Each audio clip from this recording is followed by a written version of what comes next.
भगवान बुद्ध को उस विधवा पर भी दया नहीं आई जिसका इकलौता नन्हा मृत्यु ने छीन लिया था, और उन्होंने मृत्यु शैया पर पड़े स्वर्णकार को मृत्यु की तैयारी करने का उपदेश दिया। दूसरी तरफ जीसस क्राइस्ट ने अंधे को आंख, रोगी को आरोग्य और मृत को जीवन दान किया। फिर भी आश्चर्य कि बुद्ध महाकारुणिक कहलाते। किनकी करुणा अधिक है, बुद्ध की या क्राइस्ट?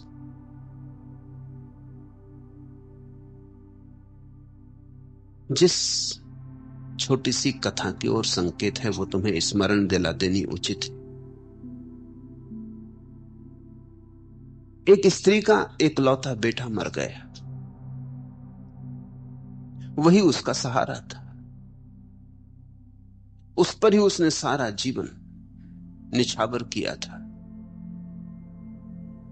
उसके दुख का कोई पारावार न था। वो छाती पीटती और लोटती और बाल नोचती।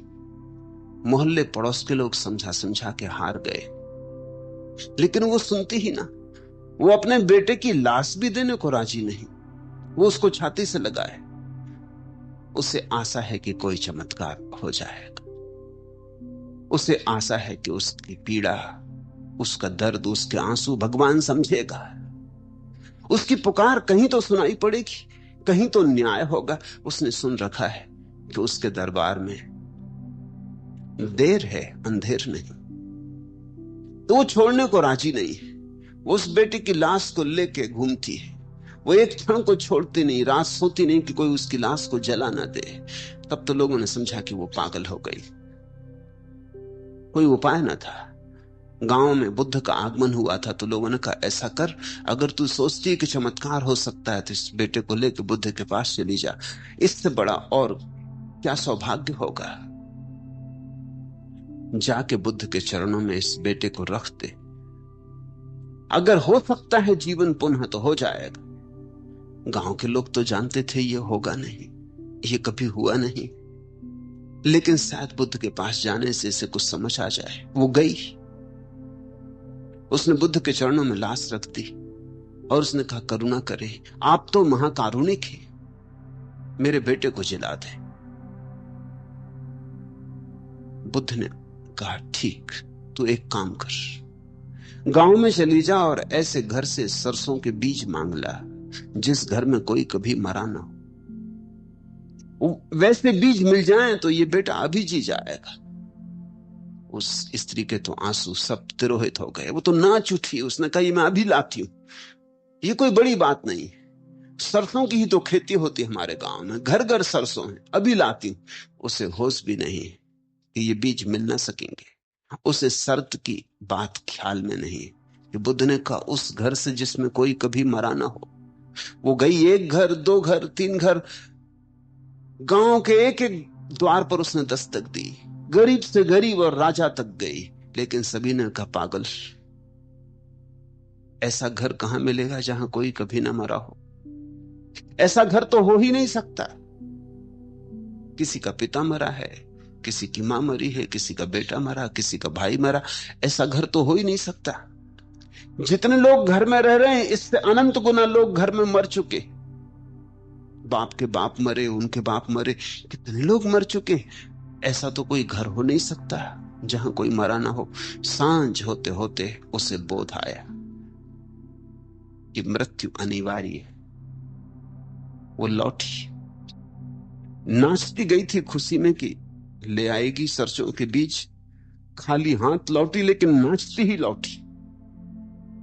अब बेटे के जगने की तो कोई उम्मीद न थी। अब कौन सी खुशी थी। अब वो इस खुशी में लौटी कि उसके हाथ एक सत्य लग गया कि मृत्यु अनिवार्य है, रोना व्यर्थ है, और जो थोड़े से जीवन के क्षण बचे, इनका ऐसा उपयोग कर लेना जरूरी है कि आदमी अमृत को उपलब्ध हो जाए।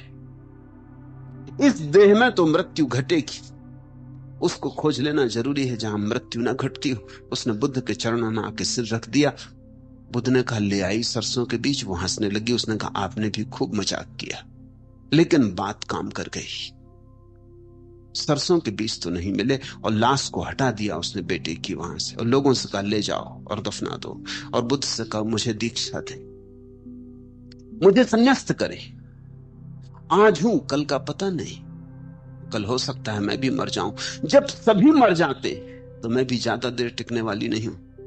इसलिए अब एक क्षण भी खोना उचित नहीं है। कौन बेटा है, कौन मां है, अब मुझे उसकी तलाश करनी है जो शाश्वत है, चिरंतन है।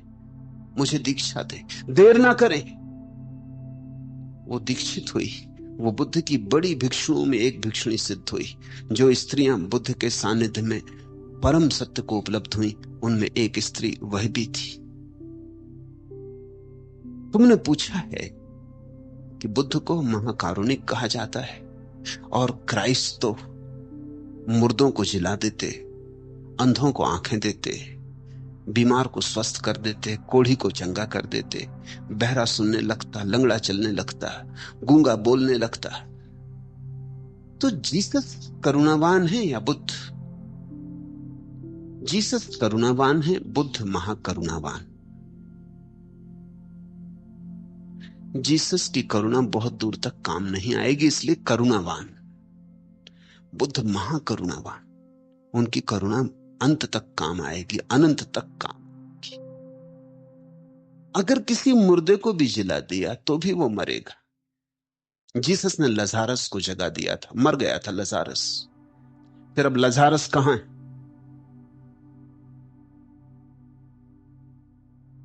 फिर मर गया। एक ही बार मरा था, अब दोबारा मरा। तो करुणा का कुल परिणाम यह हुआ कि लजारस को दोबारा मरना पड़ा। जीसस ने लोगों की आंखें ठीक कर दी थी। कहां हैं वे लोग? आंखें भी गईं, वे भी गए। लंगड़ों को चला दिया था। कहां हैं वे लोग? कब्रों में सड़ गए होंगे। जीसस करुणावान है, इसमें कोई संदेह नहीं। लेकिन जीसस की करुणा कितने दूर तक काम आती? जीसस ने जो किया है वो तो अब डॉक्टर करने लगा। अगर अभी मुर्दे को नहीं जिला पा रहा है तो वो भी इस सदी के पूरे होते होते जिला लेगा। वो कुछ अड़चन की बात नहीं। तो जीसस चिकित्सक हैं ज्यादा से ज्यादा, बुद्ध महाचिकित्सक, महाकरुणावान। इसलिए हमने बुद्ध को करुणावान नहीं कहा, महाकरुणावान कहा है। बुद्ध कुछ ऐसा जीवन दे देते हैं जो फिर कभी छुड़ाए ना छूटेगा। कुछ ऐसी आंख दे देते हैं जो फिर कभी ना फूटेगी। कुछ ऐसे कान दे देते हैं, कुछ ऐसे श्रवण की क्षमता दे देते हैं कि जो सुनने योग्य है सुन लिया जाएगा। कुछ ऐसे पैर दे देते हैं जो कि अगम्य में गति हो जाती, अज्ञात में प्रवेश हो जाता। बुद्ध भी देते हैं, देह पर नहीं, आत्मा पर, बाहर नहीं, भीतर। भारत ने इस बात को बहुत मूल्य कभी दिया नहीं कि अंधे को आंख मिल जाए, कि बहरे को कान मिल जाए, इससे क्या होगा। इतने तो लोग हैं जिनके पास आंख है, आंख वालों के पास भी आंख कहां। एक और अंधे को आंख मिल गई, इससे क्या होगा। इतने तो लोग हैं कान वाले, इन्हें कुछ भी तो सुनाई नहीं पड़ा अब तक। कौन सा संगीत सुना इन्होंने, कौन सा सत्य सुना इन्होंने। और जीसस को खुद ही तो बार बार अपने शिष्यों से कहना पड़ता, आंखें हो तो देख लो, कान हो तो सुन लो। उनके पास आंखें भी थी, कान भी थी, लेकिन जीसस को बार बार कहना पड़ता है, सुनो, कान खोल के सुनो, आंखों का उपयोग करो। बुद्ध भी आंख देते, महावीर भी आंख देते, कृष्ण भी आंख देते। सूक्ष्म की आंख, अंतर्दृष्टि, ऐसी आंख जो एक बार खुल जाए तो फिर कभी बंद नहीं होती। बुद्ध भी जगाते, मृत्यु से नहीं, जीवन से जगाते, इसलिए महाकरुणा। मृत्यु से जगाया हुआ तो फिर मरेगा, फिर पैदा होगा। जीवन से जगा देते हैं कि फिर न कोई जन्म हो और न कोई मृत्यु हो, महाजीवन में जगा देते। लेकिन साधारणतः तुम्हें भी जीसस की बात ज्यादा अर्थपूर्ण मालूम पड़ेगी। इसलिए तो दुनिया में ईसाई बढ़ते गए। ईसाई के बढ़ते जाने का कारण है, हर आदमी को बात जचती। तुम्हारी भाषा में तुम्हें फिक्र भी कहां अंतर्दृष्टि की। तुम कहते छोड़ो भी, अंतर्दृष्टि चाहिए किसको। इधर हमारी आंख पे चश्मा चढ़ा है, आप अंतर्दृष्टि की बातें कर रहे हैं। पहले चश्मा तो उतर जाए। इधर हमें सुनाई नहीं पड़ रहा आप कहां की सत्य की बातें कर रहे हैं, पहले कान ठीक हो जाए। इधर मेरा पैर लंगड़ा है और आप कहते हैं परमात्मा में यात्रा करो, पहले संसार में यात्रा करने योग्य तो बनाते। तुम्हारी आकांक्षा के अनुकूल है जीसस की करुणा। जीसस की करुणा तुम्हारे हिसाब से करुणा है, बुद्ध की महाकरुणा बुद्ध के हिसाब से। फर्क को समझ लेना। जीसस तुम्हें वही देते हैं जो तुम मांग रहे हो। जीसस तुम्हें प्रेय देते हैं, बुद्ध तुम्हें श्रेय देते हैं। श्रेय तुमने मांगा नहीं, इसलिए तुम बुद्ध को शायद धन्यवाद भी नहीं दोगे, क्योंकि जो तुमने मांगा ही नहीं है उसको तुम धन्यवाद क्यों दोगे। जो बात तुमने मांगी ही नहीं थी, शायद तुम नाराज ही होगे कि हम कुछ मांगने आए, आप कुछ दे रहे हैं। हम कहते हैं आंखें ठीक कर दो, आप कहते हैं कि ध्यान करो, अंतर्दृष्टि खुल जाएगी। संभालो अपनी अंतर्दृष्टि, तुम कहना चाहते हो। हमें आंख चाहिए, चमत्कार चाहिए, इसलिए तो तुम चमत्कारी के पीछे इकट्ठे हो जाते, वहां तुम्हें आशा दिखती है। तुम्हारा जीवन से मोह नहीं छूटा है, तो जीवन को जो संभाल देता है, संवार देता है, तुम उसकी पूजा करते हो। बुद्ध तो कहते हैं इसमें कुछ भी सार नहीं, ये दे ही चली जाएगी, ये जाकर ही रहेगी, और 2-4-10 साल जी लोगे, फिर क्या होगा।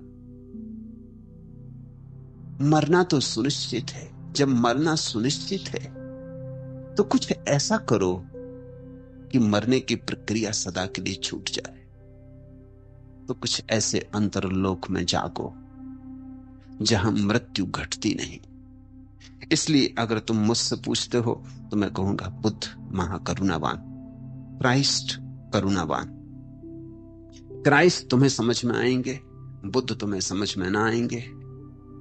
जो तुम्हें समझ में आ जाता है वो तुम्हें रूपांतरित ना कर पाएगा। जो तुम्हें समझ में नहीं आता उसी के साथ तुम्हारे जीवन में क्रांति घटित होगी। एक जीसस के जीवन की बड़ी प्यारी कहानी है, मुझे बहुत प्रिय है। ईसाइयों ने तो उसे लिखा भी नहीं, बाइबल में संग्रहित भी नहीं किया, लेकिन सूफियों ने उसे बचा रखा है। सूफियों ने जीसस की कई कहानियां बचा रखी जो ऐसी अद्भुत हैं कि उनके बिना बाइबल अधूरी है। लेकिन शायद बाइबल लिखने वालों ने सोच के छोड़ दिया होगा, क्योंकि वो खतरनाक कहानियां हैं। जीसस एक गांव में आए और उन्होंने एक आदमी को देखा जो शराब में धुत सड़क के किनारे गटर में पड़ा गाली गलौज बक रहा था। जीसस ने उसे हिलाया और कहा कि मेरे भाई,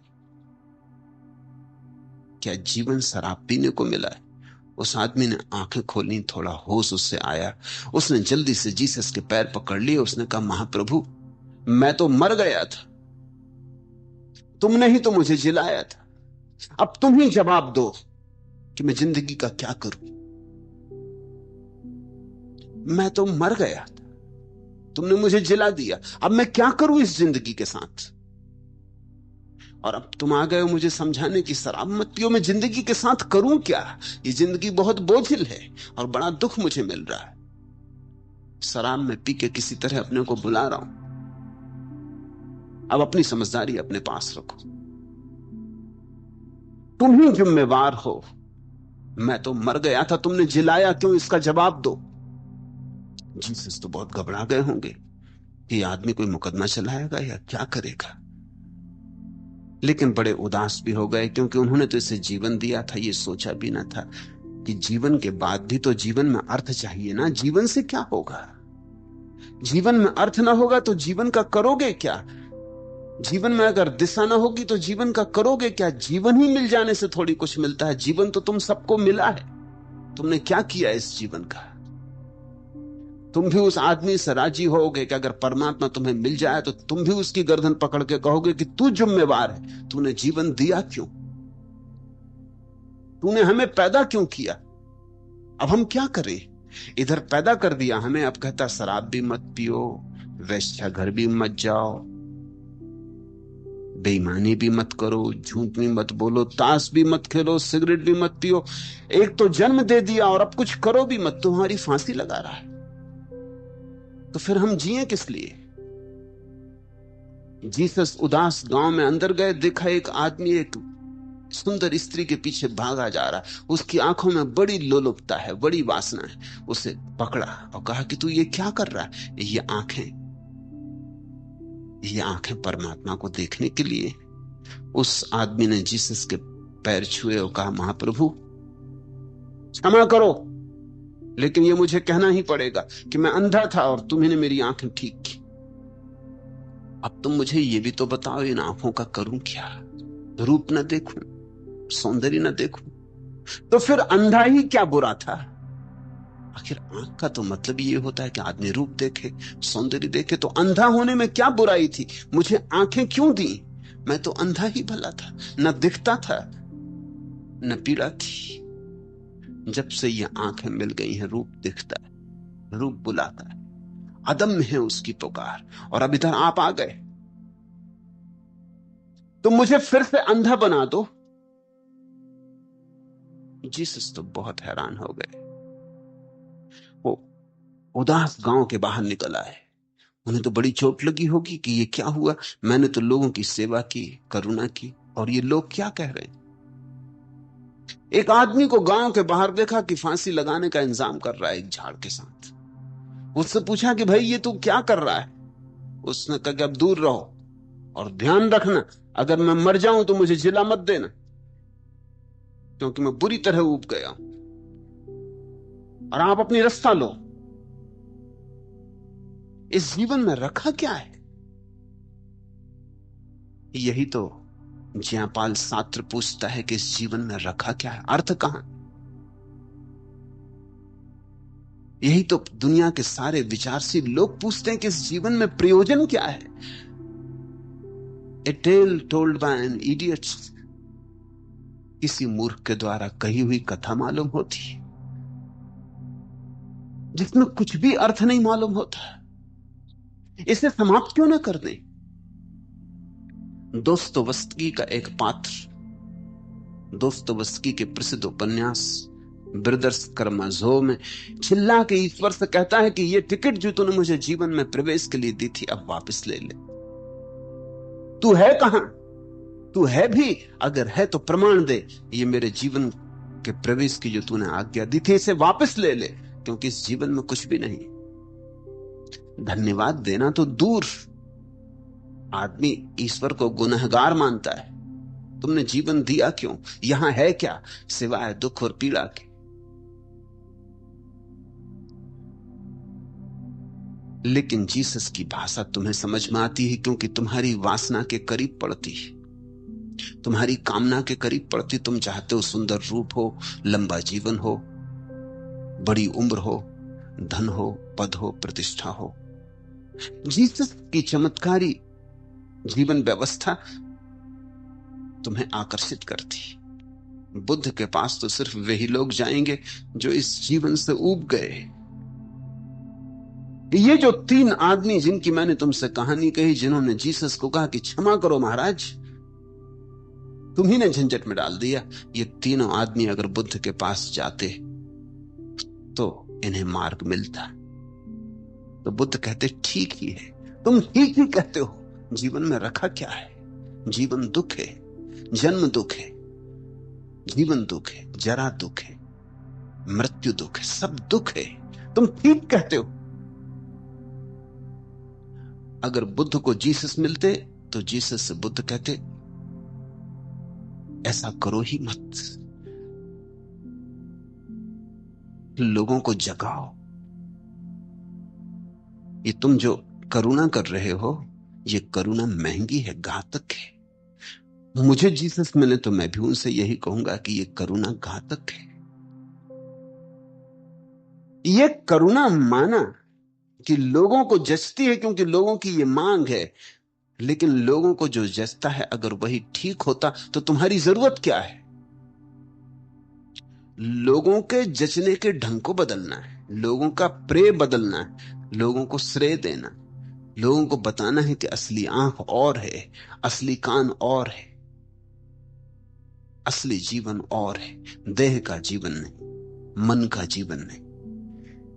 तुम्हारा प्रश्न सार्थक है। मैं तो बुद्ध के साथ राजी हूं। बुद्ध महाकरुणावान, लेकिन जीसस के साथ जाति हो जाएगी।